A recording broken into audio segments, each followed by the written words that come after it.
This is how we clean DPF.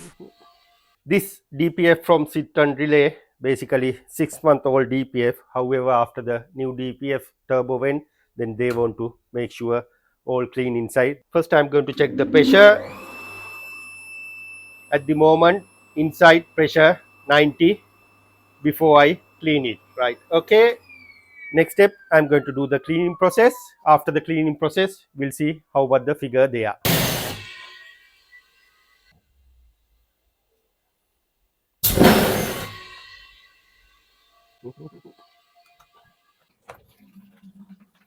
Right. Now all cleaning process done. I can see the water clear. Next process, I'm going to do the dry process.